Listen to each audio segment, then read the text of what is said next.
Shalom, salam sejahtera. Departemen Bakti Wanita Advent Uni Indonesia Kawasan Barat mempersembahkan Renungan Harian Wanita Kristen 2023 disusun oleh Ibu Ria Sinuraya. Rabu 31 Mei dengan judul Menurut dan Beriman. Firman Tuhan di dalam Wahyu 14 ayat 12, yang penting di sini ialah ketekunan orang-orang kudus yang menuruti perintah Allah dan iman kepada Yesus. Saat berdoa subuh, tiba-tiba ada panggilan video di telepon genggam seorang istri pendeta dari teman SMA-nya. Istri pendeta tersebut terkejut saat teman lamanya itu bertelepon untuk meminta nomor rekening bank sebab ia ingin mengirimkan uang.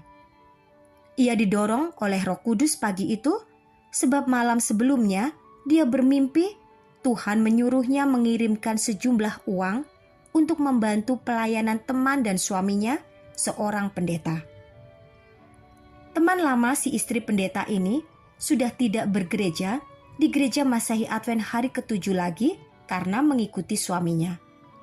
Pagi itu dengan berlinangan air mata, dia minta didoakan agar Tuhan memberikan jalan kepadanya untuk kembali ke dalam kebenaran sejati. Luar biasa, Roh Kudus bekerja di luar akal pikiran manusia.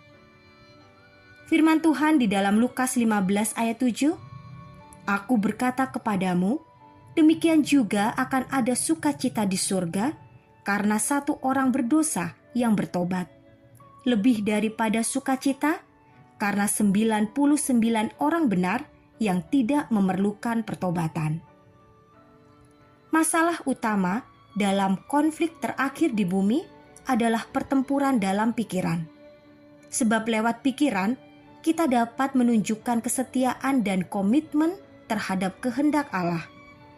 Peperangan terakhir dalam pertentangan besar adalah antara baik dan jahat yang mengendalikan pikiran kita. Filipi 2 ayat 5 berkata, Hendaklah kamu dalam hidupmu bersama menaruh pikiran dan perasaan yang terdapat juga dalam Kristus Yesus. Pikiran adalah benteng eksistensi kita, sebab lewat pikiran kita dapat memilih tindakan apa yang akan kita lakukan.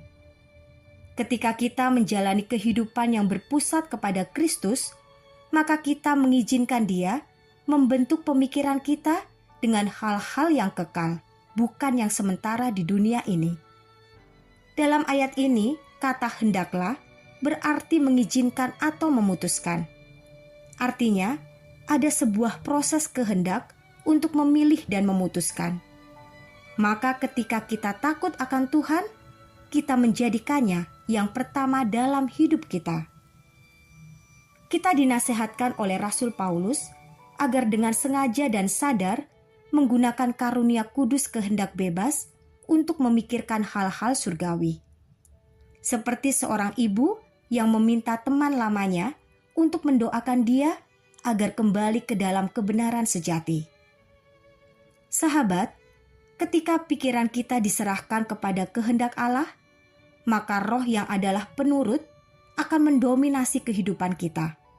Artinya, kedagingan kita akan semakin ditaklukkan oleh roh yang dikuasai oleh penyerahan kepada kehendak Allah. Kita akan menjadi penurut walau dalam keadaan apapun juga. Dalam keadaan sakit, berduka atau berkekurangan, jiwa kita tetap akan terasa damai. Sebab kita tahu, dalam menghadapi berbagai-bagai pencobaan, maka kita dilatih untuk tekun dan akhirnya tahan uji. Dengan demikian, iman kita akan terus bertambah kokoh. Jadi jangan menyerah kepada keadaan sesulit apapun itu. Tetaplah tekun dalam pengharapan kepada dunia baru yang telah dijanjikan oleh Allah untuk kita tempati selama-lamanya. Kiranya Tuhan memberkati kita semua sepanjang hari ini.